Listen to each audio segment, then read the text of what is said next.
So I was just telling him, since we have a smaller number, we should go to a coffee shop or something and have the session there. You know, that will be more cozy, and it will be awesome to talk more. So I'm going to get to it, so you can move on to your next session. As you can see here, you know, do you know who's that? Anyone here? Who's a Star Wars fan? Wow, 2, 3, 4. I expected to see more. 5. Okay, great. So I work in an office with 5 guys, right? And the first day I came and the second day we started the meetings, and sometimes I would lose them into the discussion, right? And they start talking about these strange things that I'm not getting. What do they mean? So they said, have you watched Star Wars? And I said, no, I haven't. So they said, you must watch Star Wars so you can be part of us, right? So it took me 2 to 3 weeks to force myself into watching it. And after that, I surprised them in one of the meetings with the right coat at the right time, yeah?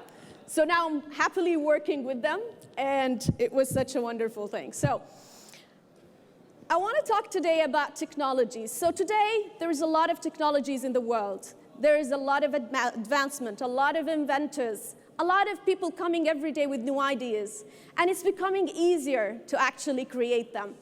But on the other hand, and the other side of the spectrum, we also see that there is also great problems in the world that are not finding solutions.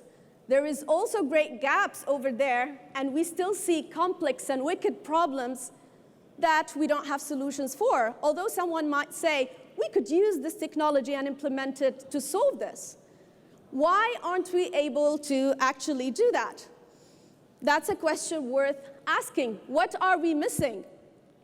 That's a very interesting study that has been implemented by one of the innovation centers. And as you can see here, the numbers are very interesting. So 57% of the shares of the market goes to companies that are need seekers, meaning they find that people need something, so we go and make it, right? It could be in the FMCG, it could be in food, in any type, you know, of industries. So they're doing very well. They're the top leaders in the market. On the other hand, we have the market readers who relies on data and analysis, and they are 44%. But at the end, we have the technology drivers, and we believe that those are the ones that are going to change the world. So why are they the least, the 39%? It's probably not a low percent, but we want it to be higher because there is, you know, potential. There is actually capacity. So what's really happening here? Why are they the least performing? There's actually a gap between the mind of the customer and the technology creator. And that's what technology drivers need to understand today. Not everyone will understand how great your technology is. Not everyone will understand how much you can impact the world by actually bringing this forward. There's a huge gap that we need to bridge. We deal with scientists and researchers every day in the university, and I'm going to talk, you know, slightly about this at the end. And they have all these wonderful, great research in the lab, and they come and say, this is a great thing. I want to incorporate, and I want to start a company, and I'm going to sell my company. And we go and say, fine, so let's start working on the customers. They say, no, it's great. Trust me. I know that it's really great. We walk him through the customer discovery phase. We take him through different steps. We ask him different questions, and he keeps focusing on how the technology works and how great it is on different steps and levels. And that's not what the customer is looking for. You got to bridge that, and you got to find a way to actually make it forward. This is also another interesting study and interesting numbers here. So actually, the companies that directly capture customers' insights, they experience 3 times the growth of other, you know, companies when it comes to the income, which is interesting, to their operational income. And 60% increase as well in the total stakeholder return. Does that make sense? Do you think it makes sense? Why? It is important to talk to customers, but some people don't think it's important. They think that the great technology can actually take them through. So it's not about only it's talking to customer, but also observing more, living more into the life, and diving more into the life of the customer. We call it empathy. It starts with empathy, and that's how everything actually starts. And we found out that this is actually a problem This is a problem that needs a solution. Every problem is an opportunity. So us as a university, we thought, how can we help to bridge that? And by the way, before we move to that, if you start thinking, every problem that I face in my daily life, every problem that I see in the community, every problem in the market, it's left. That's an empty space. People didn't go there. And we see that some of the startups cluster in one place, and everybody wants to do certain types of things that have been done already. So they either try to do it better, or they try to come up with something similar, but it does it better, and that's a good thing. That's a very good thing. But on the other hand, there is a huge gap in the market that's not being touched. So that's something worth thinking of. We believe that universities need to play a bigger role, in all of that, in solving these problems. So the late King Abdullah had a vision, and his vision was to create a university that is based on science and technology, that will be based in the kingdom, that will start working on research, and it will impact the economy. That was a vision, and the university started 5 years ago. It's a graduate university. It only focuses on science and technology. It deals only with these type of people who come and who want to invent and want to do so many great things in the world. And more than 90% of the students are actually internationals. They're not Saudis. They come from all around the world, and they are handpicked from their own universities. This beautiful, universities actually have a beautiful view over the Red Sea. So we enjoy that every day. We feel inspired every day with that beautiful facility. And it was funny that yesterday on Twitter, I saw that it was rated as one of the top 50th universities that are environmentally friendly. So that's a very important thing. So an economic development was created, and an entrepreneurship center was part of this department. And that's where Ozan and I actually live most of our lives, in that center. And what we do there is an issue. There is research, there's technologies, but we're not able to bridge it to the market. So what can we do? What can we do to change this behavior? So we started doing different activities, and the first thing we thought, we need to build a pipeline. We need companies. We need a place where these technologies can find a way to get to the market. So we started by creating those 2 accelerators, and startups, some of them started to come, but there are some that we wanted, they didn't really reach us. So how do we get to the people? How do we get to the students? So we started working on the mindset. We created night classes that after they finish their own, legit classes, they can come to us at night, networking, and they enjoy, different topics that are relevant to different business aspects like finance, introduction to marketing, how do I pitch, how do I commercialize? And that actually, we started to see people coming to the center. People started to ask questions. How can I do this? I think I have an idea. And that's all what we wanted at the beginning. We just wanted people to come to us and say, I have an idea. I think I can work on something. And that happened in a way or another by this beginning, of the classes. Then we started to penetrate the students with other events and other stuff. So that was a very good thing. On the other hand, we noticed that some of the companies need new ideas, which we have. So we created a corporate innovation program. That is only based for companies, So companies come with their ideas, with their problems. We work on them, and we see if we can match them with some of the inventions that we have or some of the startups that we have. So we try to link the dots, and we consider ourselves as a startup. So us as a department, we are growing, we're experimenting. So everything we have here was based on trial. So we kept on doing all these activities, but we found out that in the accelerator, as I said, there was a segment that was underserved. They're not progressing as fast as the other companies. So we were like, why? We have to monitor that. We have to see what's happening. And it was the intellectual property startups. The ones that have patents, the ones that are much more complex and complicated. So what do we do to help them? So we created another accelerator that is called Hikmah, or Wisdom.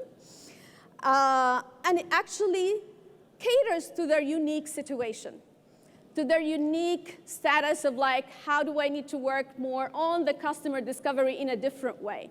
So this program was created, and we are witnessing results, nowadays. We created 2 solutions. Since they are based on very complex problems and research, we created a model that is called the TechNav. Now, the Tech Navigator, or the Technology Navigator, is a model that helps startups progress from one point to another, and they can do the analysis themselves. So we move from one point to another via questions. There's a set of cards, and it makes the researcher or the scientist realize where is he on the technology readiness level, how ready is his technology, right? So we started this, and we found that it was a very interesting thing, because they used to say we're ready to go to market, but when they asked the questions to themselves and they started working on the customer discovery, we didn't have problems basically assessing them or putting them in the right place. And the problem that we built is basically based on the lean startup, what Steve Blank has built, the design thinking methods that are known, internationally nowadays. So we didn't really invent what we're doing in that sense. We've learned with everything that's being done, and we put it in practice in a kind of a localized way to our startups. These are some of the companies that we had recently. They're roughly between 6 months to a year. And I'll tell you a little bit about only 1 or 2 of those startups. So we have the medical tech, for example, the PGS Biotic. This is a personal genomic service startup. And what really happens, the story behind this.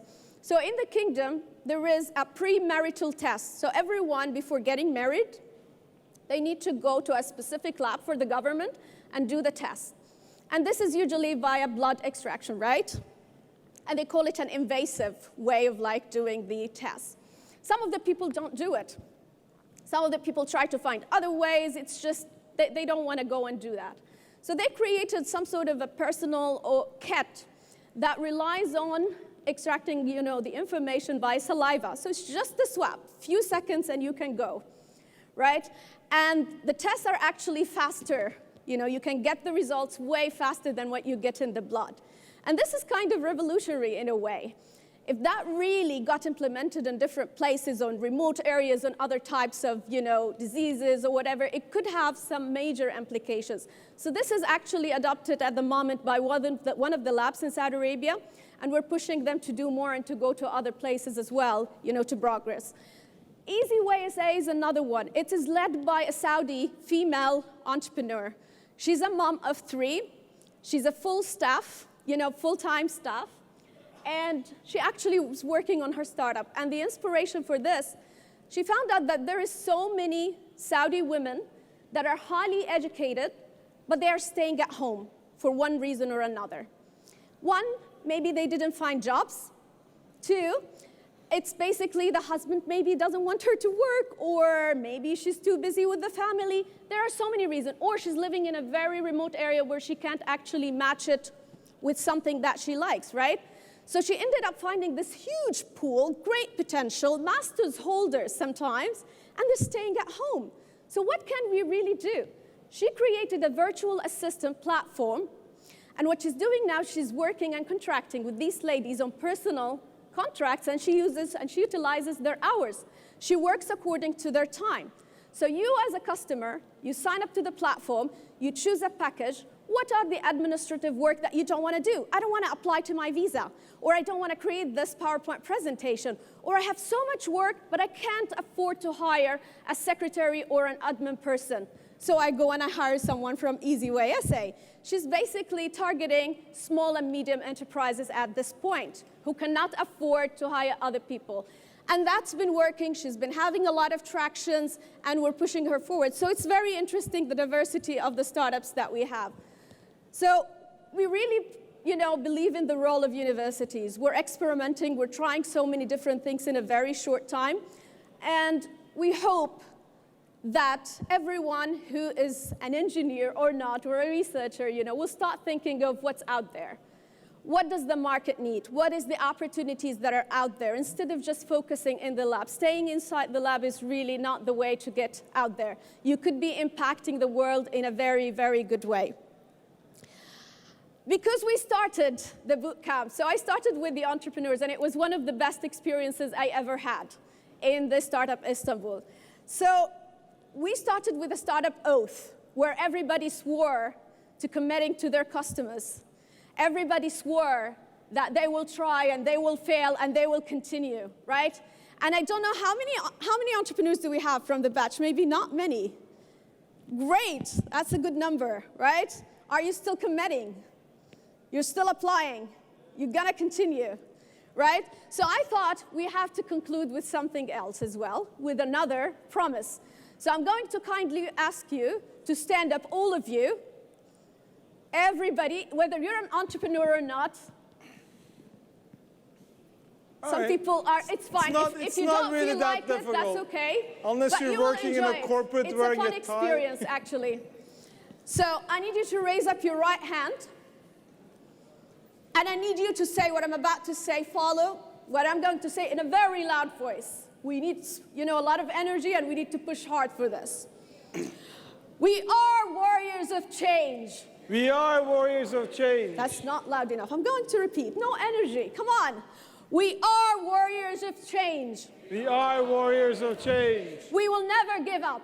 We will never give up. We will continue pitching. We will continue pitching. This is just the start. This is just the start. Execution is the only way to grow. Execution is the only way to grow. Customers' empathy is our motto. Customer empathy is our motto. And we have to say this really loud.